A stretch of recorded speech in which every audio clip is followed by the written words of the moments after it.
Pokemon is a video game series that was released in 1998 with Pokemon Red and Blue, originally called Pocket Monsters in Japan. Get the fuck out of here!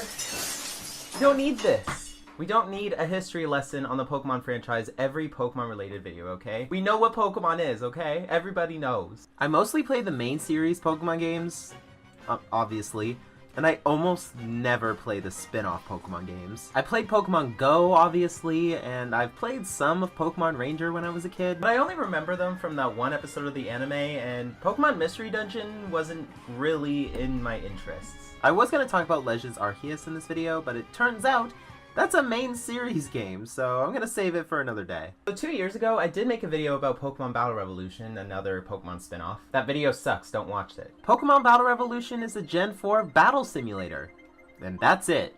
It's a game where you only point the Wii Remote at the screen for hours. Do you want one muscly arm? Because that's what you're going to get with this game. There's no exploration even though Colosseum and XD exist on the GameCube already. And they're playable on the Wii, so why do we have to navigate through menus until our arm goes numb? The only redeeming quality is that you can move your own Pokemon from the Gen 4 Pokemon games, but Pokemon Stadium already did that, but the battling is just boring. And I end up falling asleep every time I try to play it. It was fun when I was a kid and I played it a lot, but now it's only good as a shelf piece. This next one isn't really a game per se, but Pokédex 3DS Pro is straight up a Gen 5 Pokédex, like legit. You now have the ability to view over 640 Pokemon in beautiful 3D graphics. Pokédex toys did exist at the time, but they were made by companies like Tiger Electronics, so they weren't exactly detailed. Yeah, nowadays we have free iPhone Pokédex apps, Bulbapedia, or books if you're a nerd.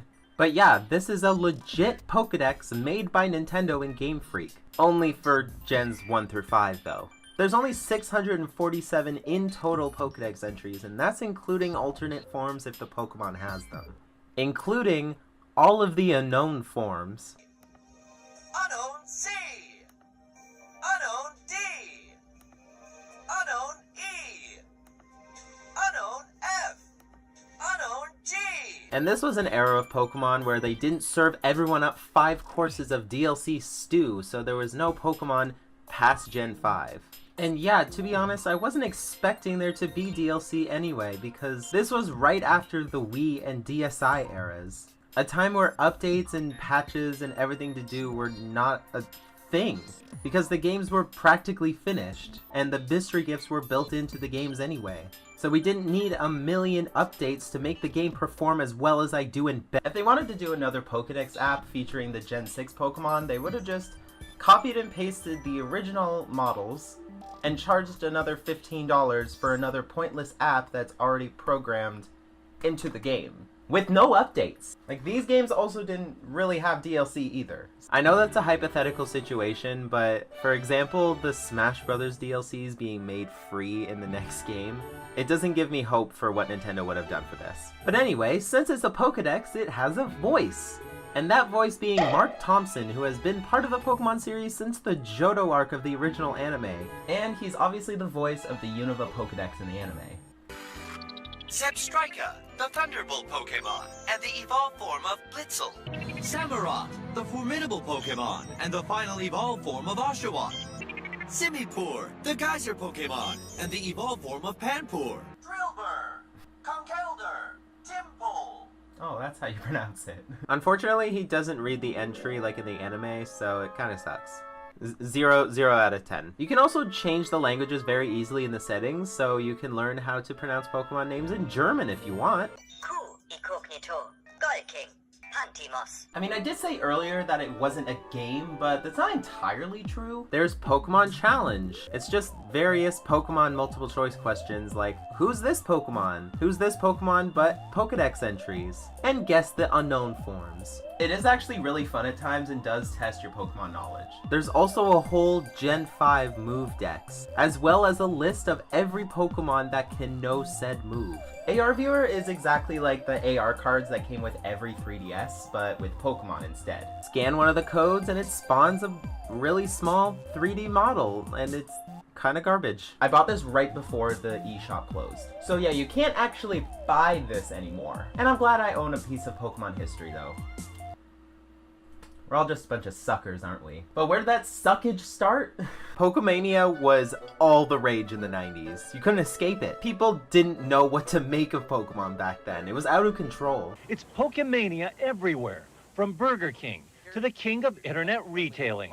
If you guys don't know what Pokemon is, well, you're in need of some serious remedial toy education. Looking back at these news reports and B-roll footage of people back in 1999, they really had no idea how big this actually was gonna be.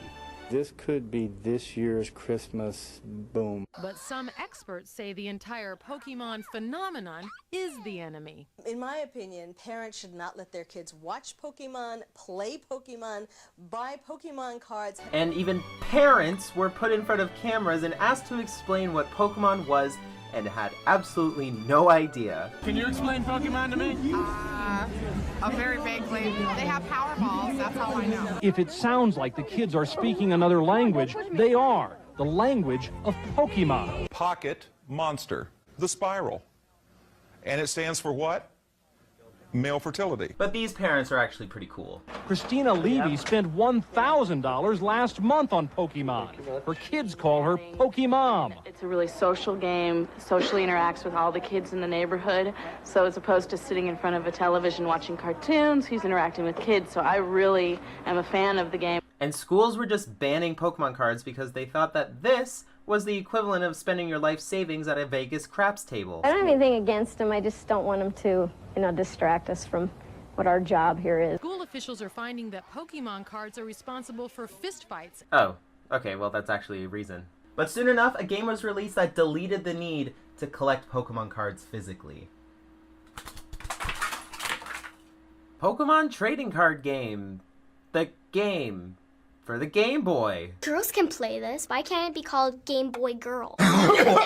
This game solely exists as an excuse for parents so they don't have to spend thousands of their own dollars on cardboard rectangles and binders. And now that I'm an adult, that seems pretty smart, actually. It's actually a free-roaming 8-bit style game, sort of like Red and Blue, but the walking animation stops halfway through. And since it's sort of a spin-off, it's not as well made. They didn't really put as much oomph into this one as they would a main series game.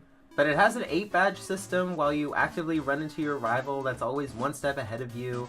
Then you go and beat a Pokemon League at the end. Yeah, it's the same formula technically as the games that it's spinning off, but instead of catching Pokemon and using them in turn-based battles, you play the actual Pokemon trading card game. And it actively teaches you how to play the most basic form of the Pokemon TCG from the first generation. It tells you what you can and can't play so you can't cheat. You can actually go in any order of the gym that you want with things that you have to do before you can challenge the gym sometimes, like having to beat 3 other NPCs in order for them to dox the location of the gym leader. And after you beat an NPC, you're actually rewarded with packs of cards from sets of the time. There's base set, jungle, and fossil expansions all within the game. And I'm definitely going to keep playing this one. Since it's on the Switch now, I can finally finish it on my own time. And I recommend it if you want to learn how to actually play the game for yourself. And yes, I have unopened packs of cards, okay? Here's my Obsidian Flames pack. Let's see, this has been in my collection for a while. I know it's one of the newer sets, but it has been in here for a while. I haven't really thought about opening it until a Pokemon related video. Since I don't really use these, here you go. There you go, you're welcome. Ooh, Smoliv, Pidgey, Combee, Varoom. Is that a vacuum cleaner? I don't know. Skarmory. Ooh, Espeon. It's pretty cute. Sharpedo. Seismitoad. Bonsly. Gita. Okay. Nothing really interesting in there. Guess it's the Gita Reverse Hollow, but worst champion ever. Do you like to brush your teeth? Well, you can do that. but with Pikachu. Make daily toothbrushing time more fun with Pokemon Smile. Pokemon Smile is a toothbrushing game. Tool? Government face copier? That makes your children want to brush their teeth every night before they piss the bed. When this was first announced in a Nintendo Direct a couple years ago, I was more confused than anything. Kids nowadays can't even brush their teeth without Pokemon being involved, and yeah, it works. Yes, I know it's made for children. But it's also made for me, okay?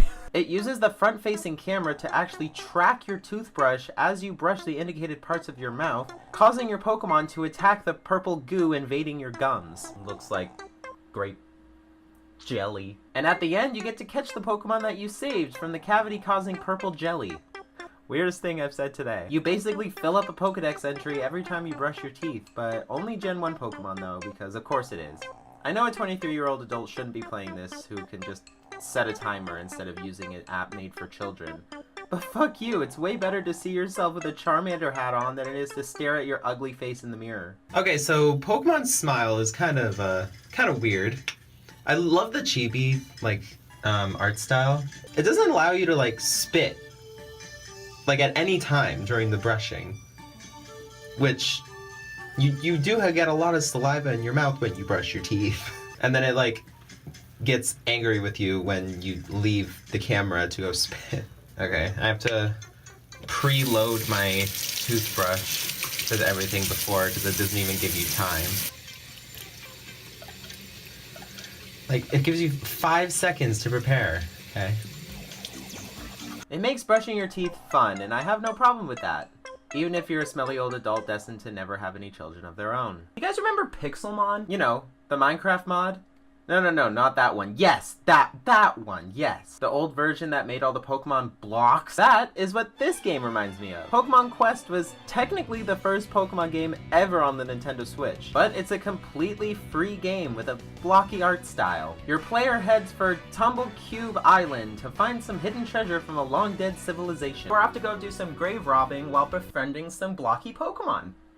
Sounds like fun. The game is okay. For a free game, I didn't expect much, but it's pretty fun, I guess. Again, these kinds of games aren't really for me. You go quest to quest, beating waves of wild Pokemon, then you have to fight a boss Pokemon.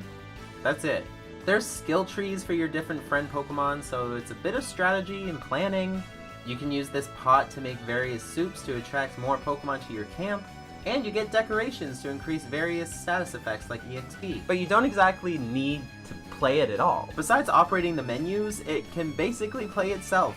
You can just set it to autoplay and you can continue doing your laundry. This is another Pokemon app, but made for sleeping. Pokemon Sleep is obviously a sleep tracker. Depending on your tossing and turning throughout the night, it gives you a score ranging from dozing, snoozing, or slumbering. For it to start tracking though, sleep has to be at least 90 minutes long before research is even counted. And you only have 2 sleep sessions per day. How they track this information is a little sketchy though. You have to keep the phone on all night while connected to the charger, on your bed, next to your head. A combination that increases your risk of a fire. I'm just trying to understand what it says here. How did you die? I used Pokemon Sleep. Thankfully, my phone doesn't get very hot while it's running this, but some of you out there have some really shitty phones, so I don't really recommend downloading this at all. And this game is also targeted to children. Maybe we shouldn't put fire hazards next to our children's heads as they sleep. And while it's collecting all of this information, it's also recording all of the sounds around it. That does include fans, by the way. It will constantly just record the fan noises if you do have one next to your head, which I know a lot of people do, including me in the summer, which is when I recorded some of this footage. And just like Pokemon Smile, every time you sleep, you collect Pokedex entries. It is fun to see what Pokemon you get in the morning depending on the sleep score, but I haven't really used it in a while, and I don't think I'll continue using it because it's really not safe to use, and it's not really for me. This last one is weird. Pokemon Puzzle League is just an ugly game. It's the only other game that I've played at least that's based off the Pokemon anime. The other one being Pokemon Yellow. And I'm sorry, I just don't enjoy playing it. To be honest, when it boots up, it looks like a ROM hack or a cheaply made Flash game. Y8.com, anyone? It starts with an animated cutscene with Ash getting a Zoom call from Professor Oak telling him that he was selected as one of the challengers in the Pokemon Puzzle League. Then Ash says, You are selected as one of the challengers. I'll go sign up. Ash, you don't need to. Oak already did that. That's why he's calling you. Then we're finally off to the Pokemon Puzzle League Village. Weird name for a town that's named after the game that's most popular in it. Pokemon Puzzle League is sort of like Tetris Attack, where you gotta match rows of the same Pokemon type together. My brain just can't process it very well. If you like it, good on you, but I feel like I need to turn the video games off now after playing that and go out and, I don't know, touch some grass. I mean, I would touch grass. It's snowy. I like Harry Potter. Can you tell? Ugh. In general, I love franchises I can insert myself into. Most recently, I really got into Star Trek, but obviously one of my favorite franchises of all time is the Wizarding World. And calling it Harry Potter World just doesn't make sense because he's not the only wizard in the franchise, you dummy. Potter, Potter, Potter, Potter, Potter, Potter, Potter. Potter. So when Hogwarts Legacy was announced 3 years ago, I was obviously excited. We are finally getting the Hogwarts letter we've been waiting for since we were all 11 years old. Like, look at this photo of me on Halloween when I was 10. I have been a fan of this franchise my entire life. I love both Harry Potter and Fantastic Beasts. The first one, not the other two. They're shit. But I just love the Wizarding World overall, mostly for escapism from this hellhole we call life. But I also hate it at the same time. Because I know in the back of my mind when reading the books, watching the movies are just simply holding one of my noble collection wands. The person who wrote these stories hates me and the people I love for no other reason than just wanting to live their lives. I'm here for all of the witches. But I'm not talking about human rights hating TERFs, so let's just focus on Harry Potter for right now. And since I've been a fan of the series for almost my entire life, I have accumulated some stuff. All my books right here, then I have some necklaces and stuff I got off Etsy. I think I got this for Christmas one year. All my movies. Then this is cool. This is my most recent thing. I turned my unofficial Harry Potter spellbook into an actual cool looking spellbook with reflective spines and stuff. And I have a bunch of Noble Collection wands that are honestly a waste of money. Waste of money, waste of money, waste of money, waste of money, waste of money. And obviously I have some video games. Every Harry Potter movie has had a video game based on it at some point. I would be drowning in Harry Potter games if I did them all today, so I'm only doing about 10. Some of them are good, some of them are just really bad, and some are just weird. Inflators. But out of all of the Harry Potter games on the market, which one should we start with?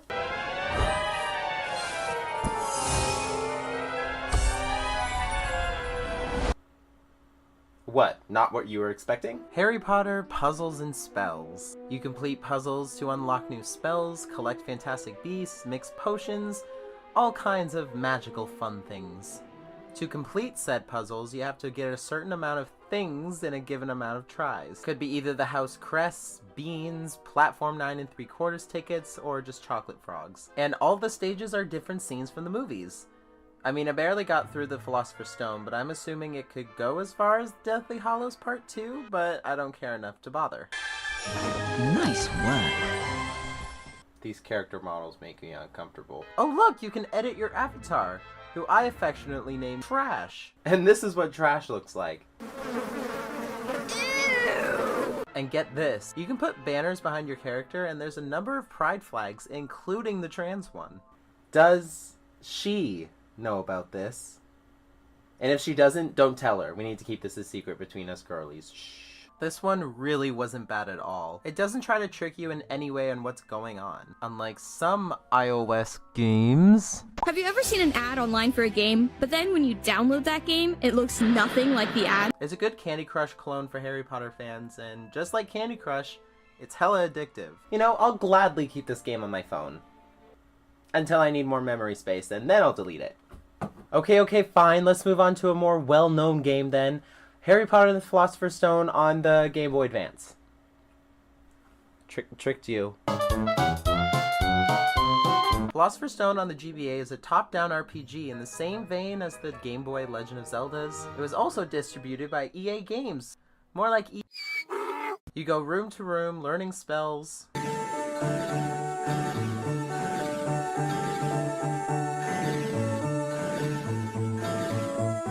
Yeah, that. Right. And fighting... What are these? Aliens? I never really thought about aliens existing in the wizarding world. Would they have magic?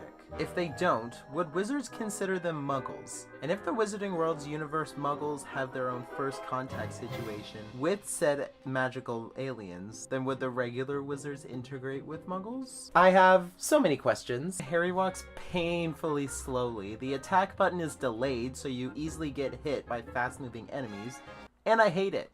Moving on. And this next game technically no longer exists. Just like Puzzles and Spells being a Candy Crush ripoff. I want everything to be perfect for my Dudley's special day. Harry Potter Wizards Unite is an absolute Pokemon Go ripoff. I can't play it anymore since it shut down in January 2022. I did play this game when it came out, and I don't really remember much about it since I deleted it straight after. Unlike Pokemon Go, where you can catch the Pokemon and use said data in other Pokemon games via Pokemon Home, with Wizards Unite, I was just wasting my limited amount of data to just really do nothing.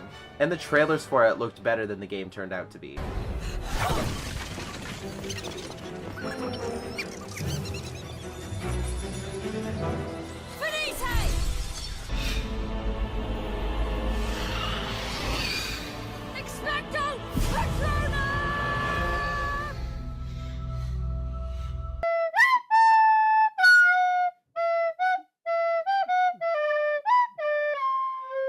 So that's probably why they didn't stick around very long. I am Madam Hooch, your teacher.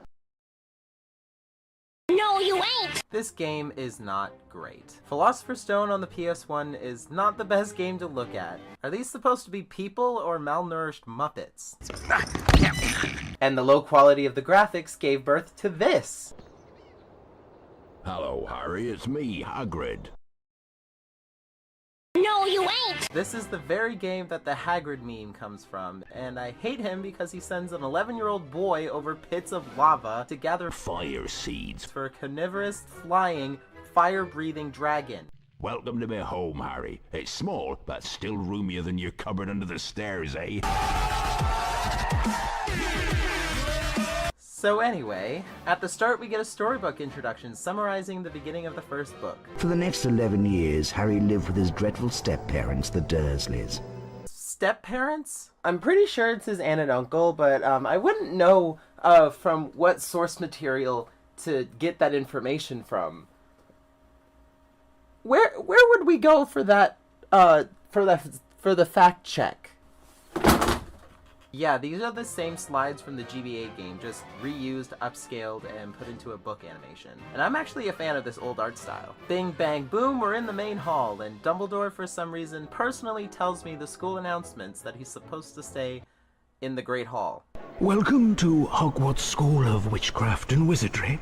I am Albus Dumbledore, your headmaster. The third-floor corridor is out of bounds to everyone who does not wish to suffer a most painful death. Yeah, Harry, you can explore it. Except don't, because you'll fucking die. It's a puzzle collectathon platformer where you go around the castle progressing through the story and learning new spells. Keep trying. Oh dear. That was good. Excellent. Right. It really makes me feel like a true wizard. And after you learn the spells, you have to complete these long, empty dungeons with badly controlled platforming. And you know the whole, Hogwarts is full of secrets, Harry, so search behind every door, but keep in mind, not all secrets are rewarding. Almost every door is locked unless you're actively completing the story. It really isn't a good game by any means, but I can't completely knock it because it's Harry Potter and it's fucking weird.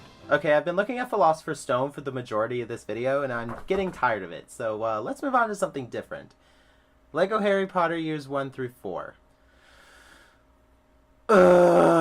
Look, Lego games are good, okay? But they can just be a snooze fest sometimes. That's why I haven't been able to do another Lego games video. They're just so similar and boring. I just felt like falling asleep through the majority of the beginning levels because the Philosopher's Stone and Chamber of Secrets are the most boring in the series to me. It does only take about 2 hours to finish 1 year. It's not too bad if you want to get to the better movies like Prisoner of Azkaban. That is until your game glitches and this troll spawns in front of this door preventing you from continuing.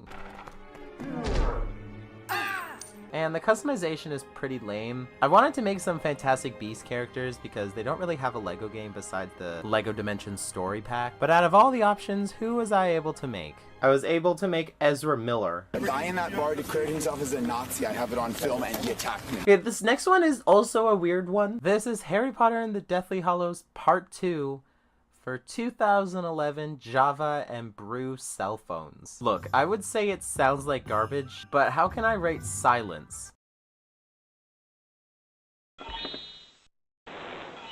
It looks more like an SNES game than anything. And obviously, I can't play this, but judging by the footage alone, I don't want to. Puzzles and Spells was good, so let's see if there's any other gems on the iPhone. Hi, I'm Bonnie Wright. And I'm Ivana Lynch. And we're here to tell you about a game that lets you experience the magic of Hogwarts for yourself.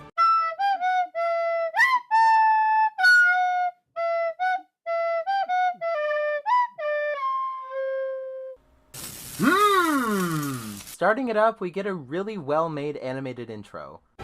Congratulations.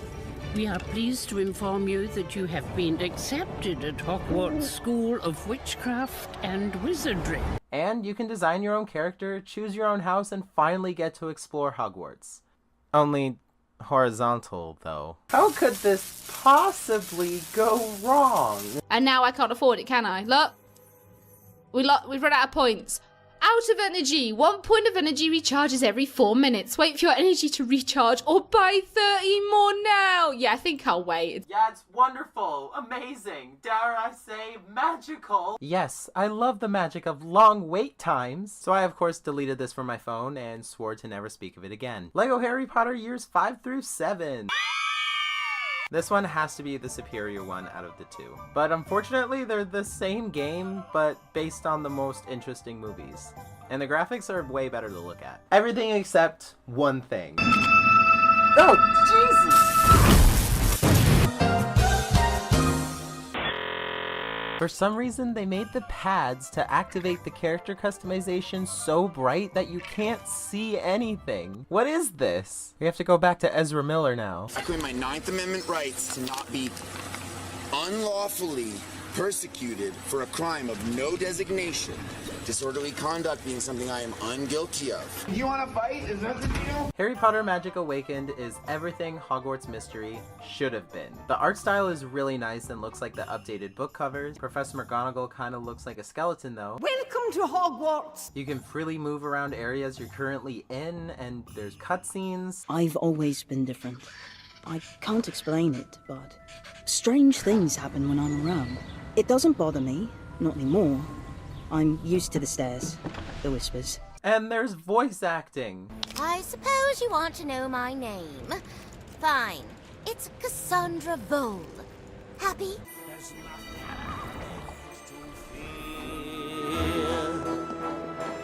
I'll find right where you belong by looking between your ears. What the hell is that? It is very impressive for a mobile game. And yeah, unfortunately, it did take up a lot of memory on my phone. It's really a League of Legends type card game where each card you play is a different spell. Spiders. Incendio.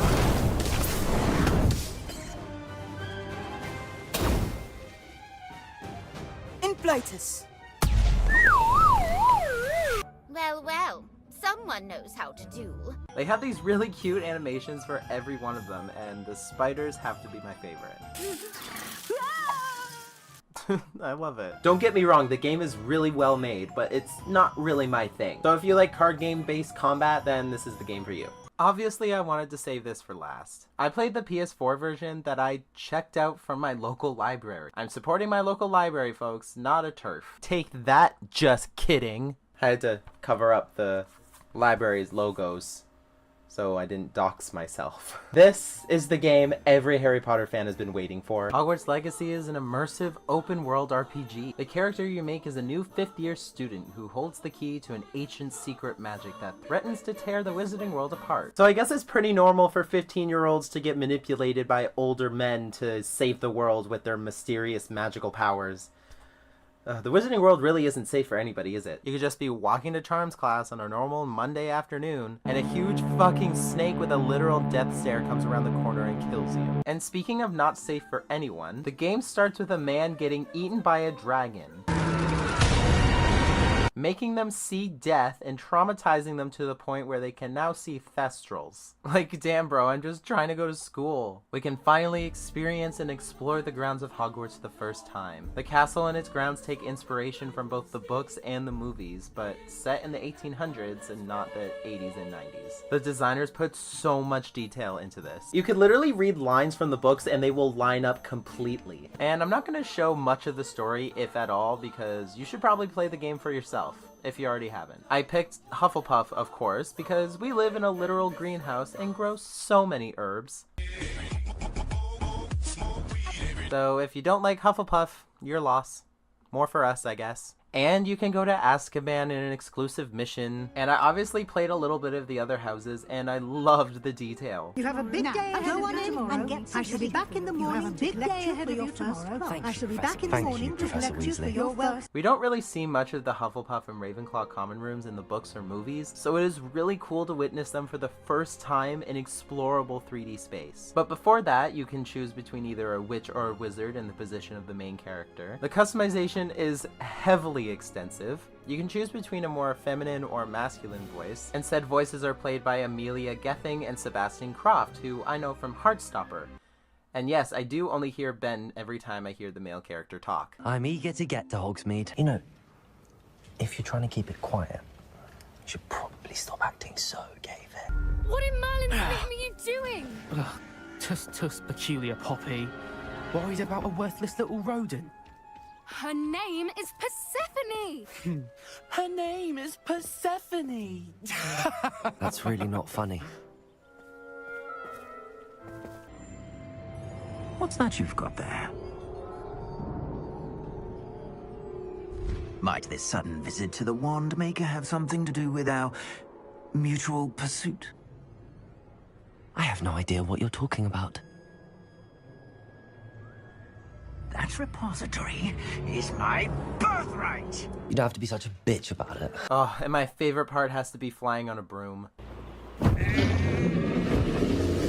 You can explore so much of the map very easily while you're just flying around on your broomstick and marking those flue flames. And just FYI, if you only have a PS4 like I do, prepare for slow loading screens and slow loading doors.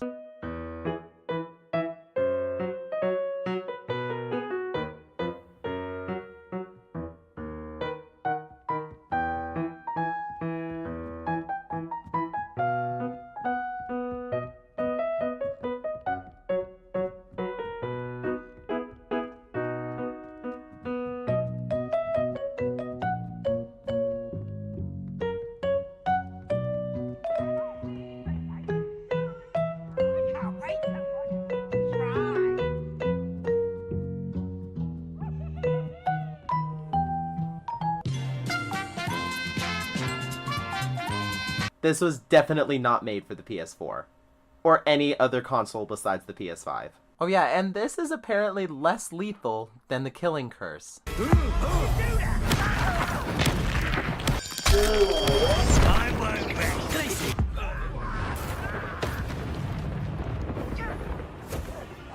This is the Wizarding World game we've all been waiting for.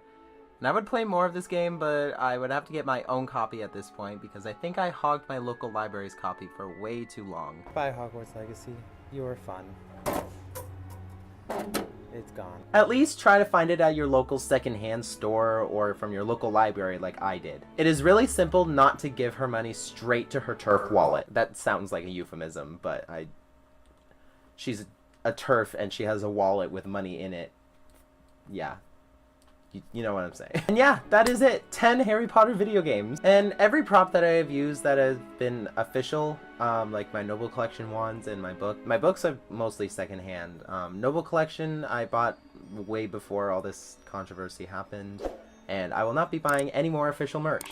So anyway, I love Harry Potter and I believe it belongs to the community now. Thank you, bye. A guy in that bar declared himself as a Nazi. I have it on film and he attacked me. Disclaimer. This video is made for entertainment purposes only. I do not own this content, nor do I intend any copyright infringement. Please support the original creators and watch Robot Revolution in its entirety where available. It might be a surprise to all of you, but I am indeed a maple syrup drinking, hockey playing, riding a moose to school in the morning Canadian. Yeah, I just love living in Canada. Just kidding. I've never played hockey. And the one thing you will find a plethora of in any town in the country is a gold mine of a store. Dollarama is one of those stores that has everything you'll ever need on a budget. It's a grocery store, a craft store, a bookstore. You can find cheap cleaning products here or face creams and shampoo. I mean, I wouldn't really recommend them because it's a dollar store and your face might shrivel up and die. But on the bright side, you can find cheap Lego here sometimes.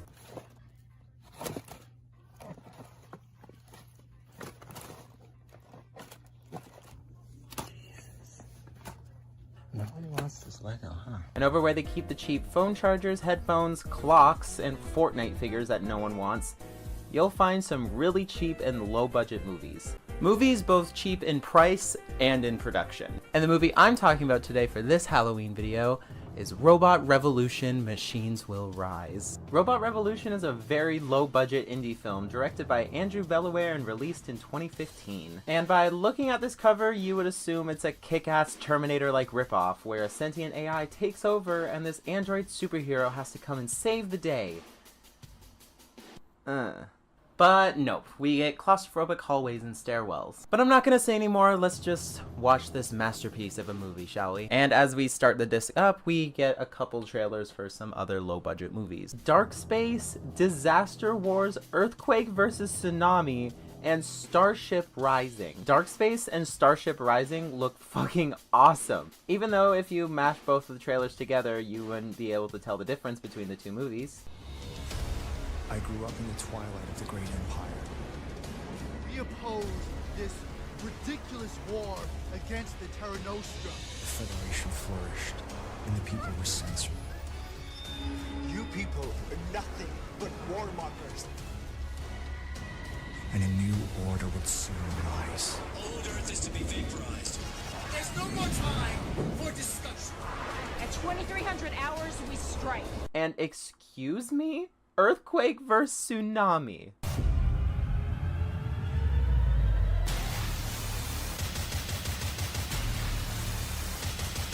Oh my god, forget about Robot Revolution. I want to watch this masterpiece. I mean, I also use those green screen effects and explosions.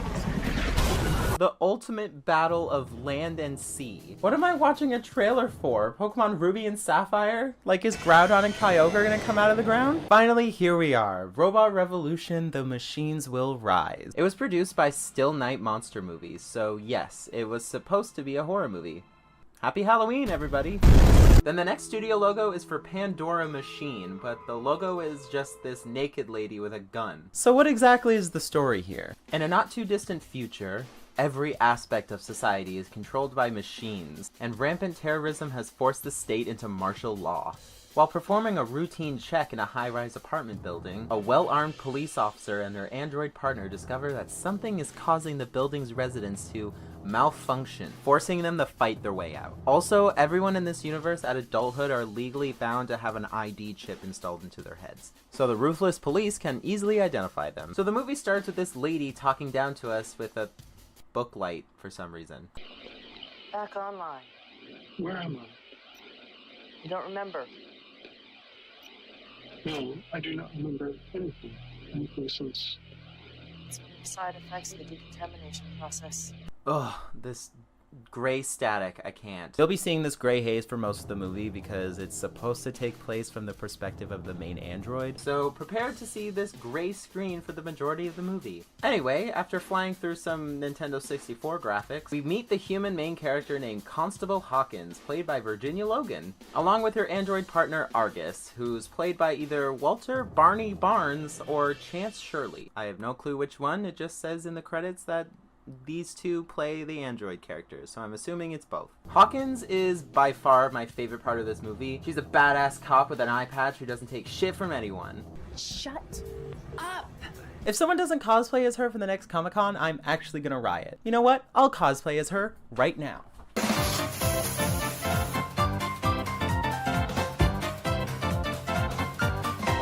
There. And now we cut to the best CGI in the movie.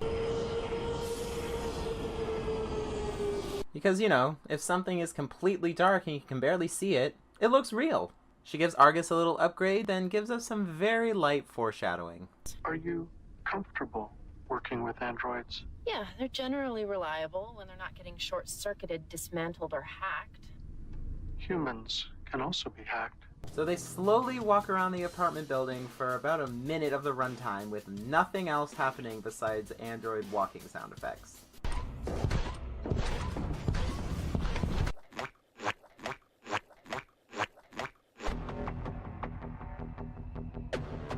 Jesus Christ, this movie's actually dangerous. Then this woman named Lisa and her son Carl confront the landlord about some noisy cleaning robot.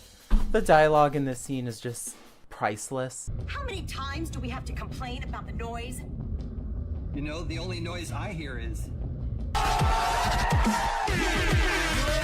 After the woman and her son leave, Argus assaults the landlord for the answers they need. 513. Number 513. Thank you, citizen. Try not to kill too many civilians before our shift is up. Huh? My serve and protect protocols are up to date. Serve and protect protocols, my crack. They're actually looking for someone named Vic Richmond, who's been apparently making a weapon for a known terrorist named Damien Raw. But it says in the synopsis that it's a routine check. This seems more like an investigation to me. This next scene really confuses me. After a bit more walking and the most realistic shot of a generic city I've ever did see, we cut to these people playing poker with balls in a stairwell. Doesn't matter. Son of a... Were you bluffing? Stop swindling this dipshit, Ratty. I ain't holding a gun to his head. Hey, Ratty, I'll play ya. Keep your money, Blink. Even I got too much pride to take money from the mentally disabled. Huh? After Hawkins and Argus find them, they start to scan this guy named Tivo, played by Matthew Trumbull, for his ID chip. What's your name? You can call me Tivo. Tivo? Need I remind you that in this universe, adults 16 years and over all have ID chips in their heads. Sorry, doll. No CID chip. I ain't 16 yet. What's wrong with you? Well, Methuselah syndrome. Premature aging? Yeah. This man is supposed to be playing a preteen under 16 years old because of premature aging? What? This just goes beyond high school TV drama casting. Why aren't they just young adults in their 20s? That's way more believable than this. After walking up more flights of stairs, Argus finds some edibles on this couple making out right in front of them. What do you want? I detect fellow ethylene in the possession of these citizens. What? What do you have on you? Nothing. Nothing! Like, I don't understand what's with all the assaulting people for no reason besides having small edibles in their pocket or just being a landlord, I guess. You know, everyday police protecting and serving. Good horse, but you're a vicious one, Argus. You told me not to terminate a large number of civilians today. I did, didn't I? Tell me again who I'm supposed to be rooting for here? Now we finally see the cleaning robot that's been causing all of the ruckus throughout the building.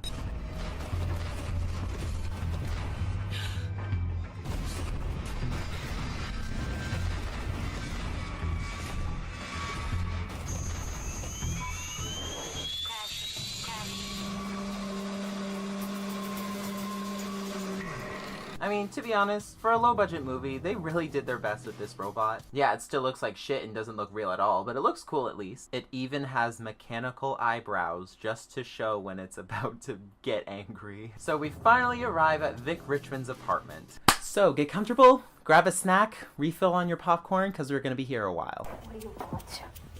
We want to talk about Damien Raw. Vic Richmond, played by Mary Murphy, is a very paranoid scientist. They interrogate her about the terrorist Damien Raw, and she lies twice to her face. At least I think so, because I honestly can't understand what she's actually saying. Yeah, well, word has it that one of his boys is holed up in this building. Terrorist? Here? Oh, golly gee willikers, now you got me all frightened. I don't even see a bed, let alone another room besides just this kitchen. I've never heard of one kitchen, no bedroom, no bathroom apartments before, but here we are. And we finally get some conflict in the form of Damien Raw's henchmen making their way through the apartment building. Then once they finally arrive, demand the weapon that Vic has been working on. And this is where we get our first action scene, and it is glorious. That's it, don't move. Drop the guns. I said drop it!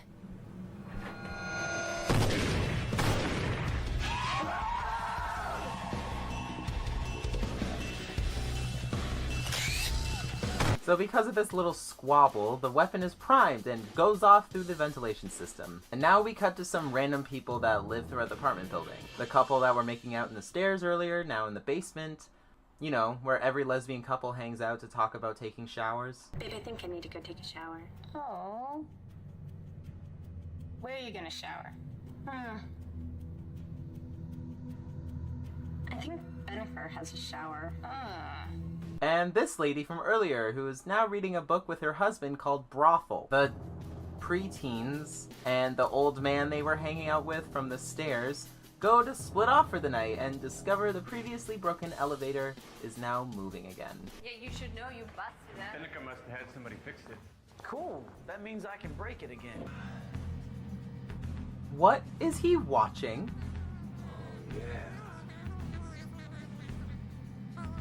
Animal Crossing porn? Why is it making those sounds? Just making regular sex noises would be way less weird than this. And now because of that weapon going through the ventilation system, the couple, the cleaning robot, the elevator's floor,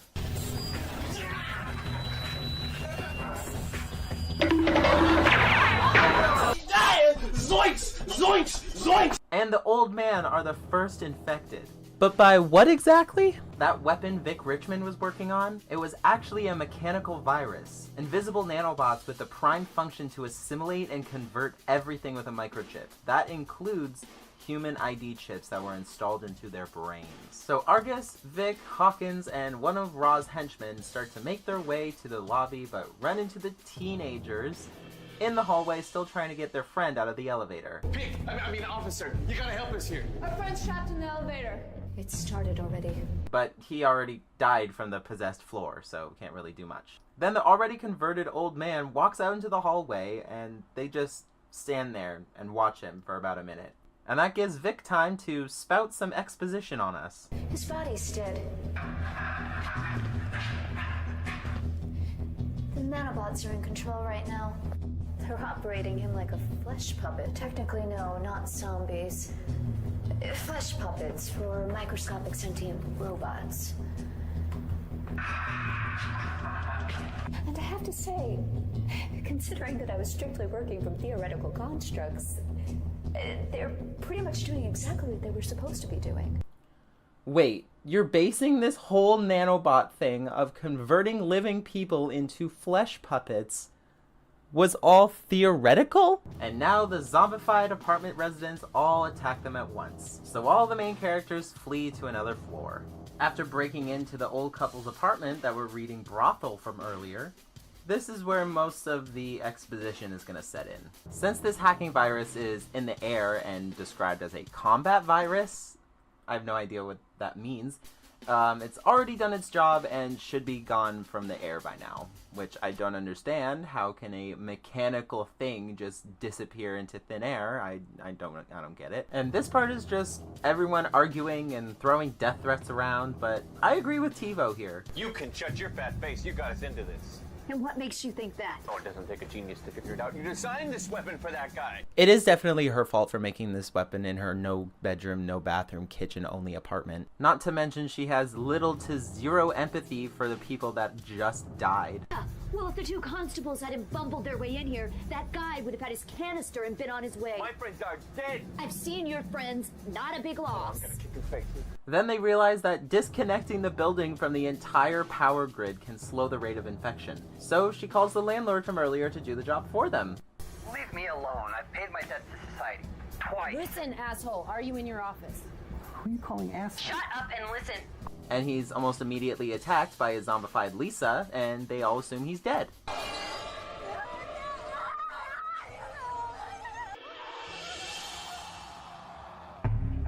What a hero.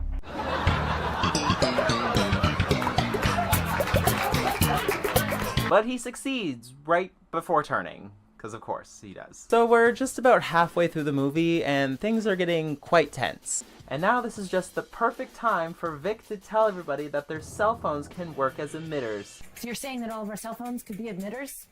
Given enough time, yeah. And that would be enough to take down the zombies? Well, not without breaking their shielding. And by that, you mean... Crack the skulls. See, I told you, shoot him in the head, like I said. Yeah, that would have been nice to know 3 years ago. And why didn't she tell them this before? No idea. I thought being a scientist made you smart. Now, the horde of zombies... They're not... screw it. Make their way up the stairs towards them. The terrorist guy then pulls out a surgically implanted gun from his chest and threatens them. Stay back. Get that gun on my wife's face. Drop the gun or I kill her. How'd you do it? I used the proximity release on your cell phone during our close encounter room. I was able to retrieve my surgically implanted backup. You son of a bitch. You had a gun implanted? This man had a flesh pocket installed with an emergency gun? He then tries to leave stupidly, letting the whole horde inside. They're all attacked, only leaving TiVo, Hawkins, and Vic alive. After more searching and walking around for no reason, and I have absolutely no clue what floor we're on at this point, they find Carl alone in his apartment building right before they encounter the cleaning robot again. So Hawkins and Argus distract it and flee into the basement. And the Oscar goes to Virginia Logan for her role in Robot Revolution. Well, it worked. The robot's following us. The bad news is, it worked. The robot's following us.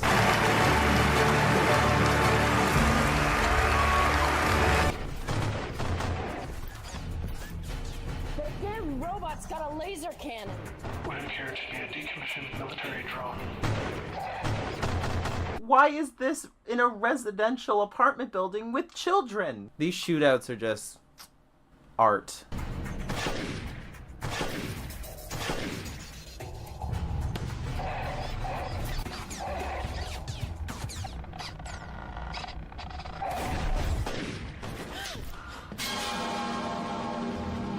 And this part is just wild. TiVo and Carl are just walking around trying to find a way out and find the zombified Lisa.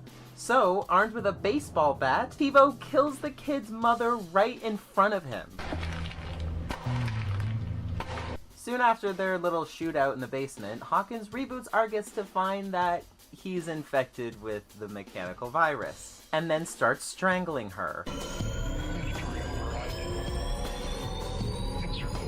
And we finally see that lady from the beginning of the movie again. She and her own android partner go around killing the rest of the humans in the building. Damien Raw henchman guy, TiVo, Carl, Vic, all the main characters, dead.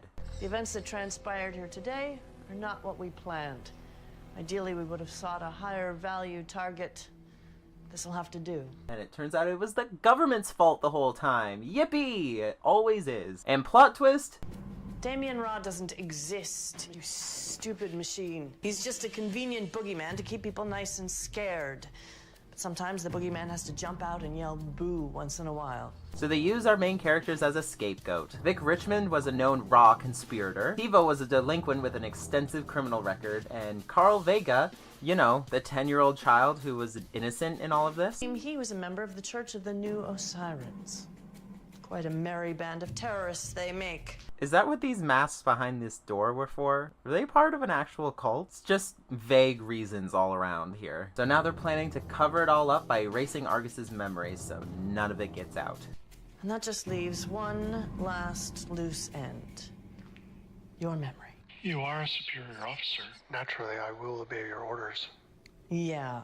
I'm afraid that's not really going to be good enough. If you were listening earlier, I didn't put Hawkins on the kill count. Hell yeah. No, please. I don't know what you heard, but I can explain. And with one good shot through the hand, she did it. She saved the apartment building, not the whole world like it shows on the front cover. False advertising, I think. That was definitely a movie I got at the dollar store. To be perfectly honest, it's not horrible. It could be edited down a little, so there's not that much walking around with nothing happening, and the gray static is really annoying to look at and takes up a lot of screen time. Movies don't usually use every single piece of footage they film, that's why they have a deleted scene section. But all in all, it was a really good low-budget movie. Just saying, this video is all in good fun. I really honestly congratulate the actors and filmmakers for putting this out into the world. It's more than I can ever do. And I really do actually like the lore surrounding this universe. Like, if they made some comic books based on this world, I would absolutely support it. And if you guys want a copy yourself, I found my copy at a Dollarama during Halloween, so I don't know if it could be there or not, but good luck! Happy Halloween, everybody! I've played quite a lot of video games in my life. I've already made a couple videos talking about video games I've played as a child. If you were subscribed, you would have seen them. I don't really remember playing a lot of video games when I was a little child. Before I had a DS and could play Pokemon Diamond for myself, my parents resorted to getting me this. The new electronic talking Pokédex is here! But the earliest video games I can remember is going to school in 2005 and 2006, in my kindergarten classes, when we went to the best place in the entire building, the computer lab. And this was for some reason located in the storage room right beside the library or something. And it had rows and rows and rows of bulky monitors running nothing but... This is where the students can log on with their own school ID to play Flash games. Eventually the teacher catches them and kicks them out for using the computers inappropriately. Totally not from experience. But for me, it was the best time because I hated my class and I hated my teacher. So yeah, it was sort of my first form of escapism in my life, then it spiraled down from there. These are all old educational computer games, by the way. I'm sure there was a lot more games that I played in the computer lab in those days. These are just the very few amount of games that I remember playing in school, but it's enough that I can make a video about them. But since I played them about, how many years ago? 18 years? I have not played these games in 18 years. I can't actually physically play them. I have to get footage off the internet for them. And they're all down in the description, by the way, if you want to go rewatch that footage. Okay, so let's boot up the old PC and launch game number 1.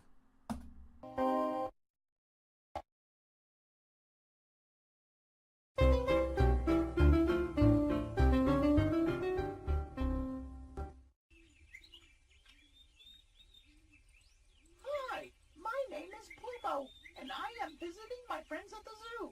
Oh, the Plumo games. The memories I have with these ones. Made by Synapse Multimedia and released in 1999, Plumo is a bilingual parrot who takes children on an adventure to discover things about things, I guess. Things like the circus or the park, but I never actually played those ones, so shut it. The two that I played when I was younger was Plumo at the Zoo and Plumo at the Farm. Plumo at the Zoo I remember being my favorite. I think. I was 5, get off my ass. Plumo at the Zoo was meant to challenge a child's basic counting, matching, and coloring skills. All within fun little mini games. They're like all mini game collections, by the way, and just...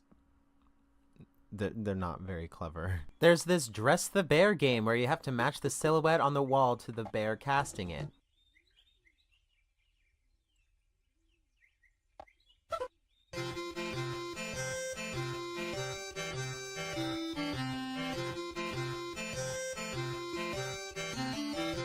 I don't know why, but the bear was my favorite character as a kid, but now I know why.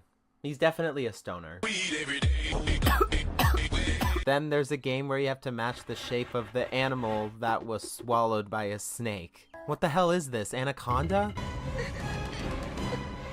How big are these snakes at this zoo that are capable of swallowing whole elephants?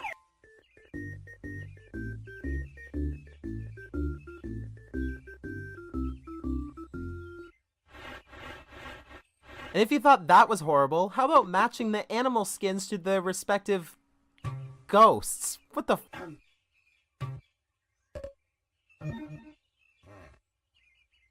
Does this zoo have a poaching problem? Bye-bye.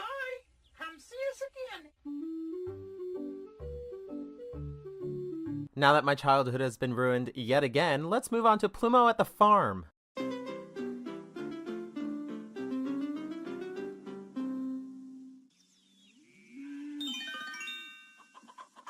Hello, my name is Plumo.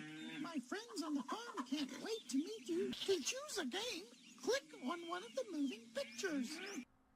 It's exactly the same game. And yet again, it's another minigame collection to learn various topics like adding, matching, connecting a hose in a path across a garden to water the flowers directly from the nose of a living ground water pump. What? There's also a minigame where you have to connect the hands correctly on the indicated time. And the sun melts the earth from being so close to the atmosphere. Next are the house games. I know, that sounds weird out of context, I know. The early Learning House games are basically just minigame collections, all based on a different subject. But there was only one out of the series that I didn't play when I was younger, and that being Trudy's Time and Place House. Hi, I'm Trudy. Come play in my Time and Place House. Starring this really scary looking alligator thing, and my headcanon is that this house is a TARDIS, because you can literally control time and space with it. Hour.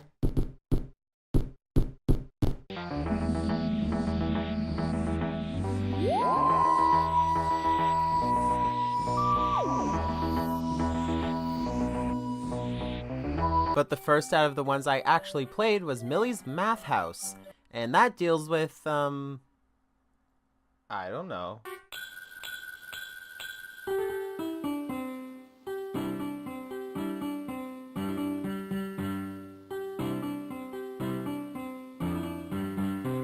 The menu opens up and ooh, got a good cast of characters here. What the fuck is that? I'm Millie. Come play in my math house. There's a duck standing behind a curtain. What are you hiding behind there? Hi, I'm Dorothy. Let's play What's My Number? And it's just basic counting, adding, and subtracting. Put as many objects on your side of the stage as Dorothy tells you to, obviously making you do math in the process sometimes. Very good. 6.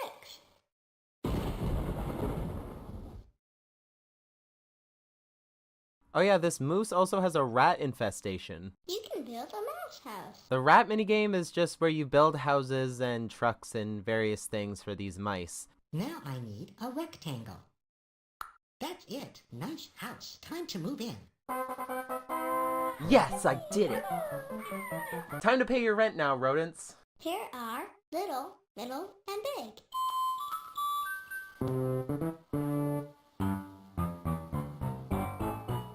Put those grippers away! Hey, Amy, what the fuck is happening? Oh my god, those dogs are barking! You know what they say about men with big feet?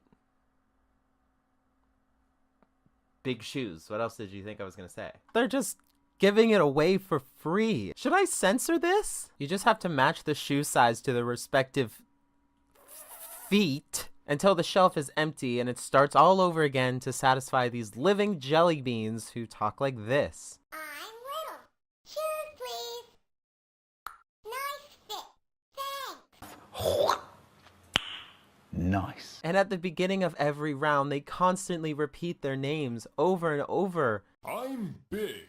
A pair of shoes for me, please. I'm middle. I'm little. I have cold toes. I'm big. I'm big. I'm big. Shoes, please. I'm big. Shoes, please. A pair of shoes for me. I need shoes. I'm big. Goodbye. And one of my favorites was Cookie Factory. Let's play in the Cookie Factory.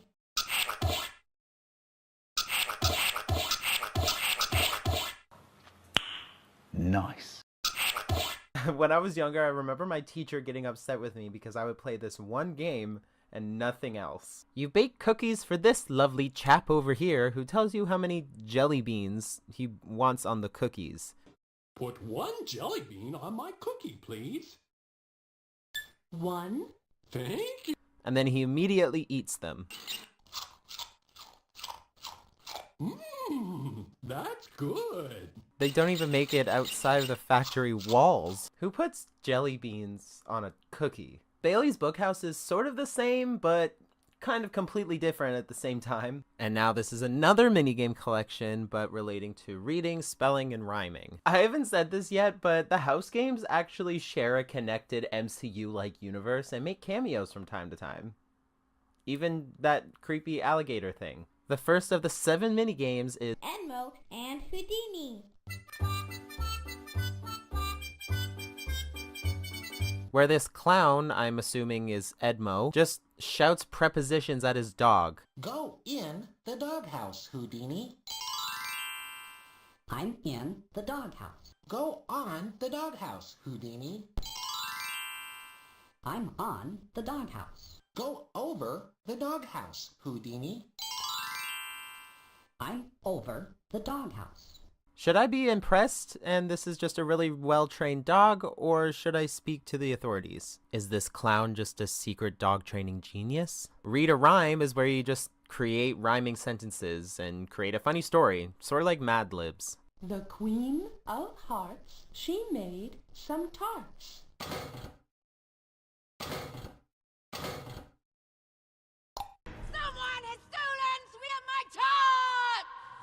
Georgie, Porgy, Pudding, and Pie kissed the chimp and made her spy.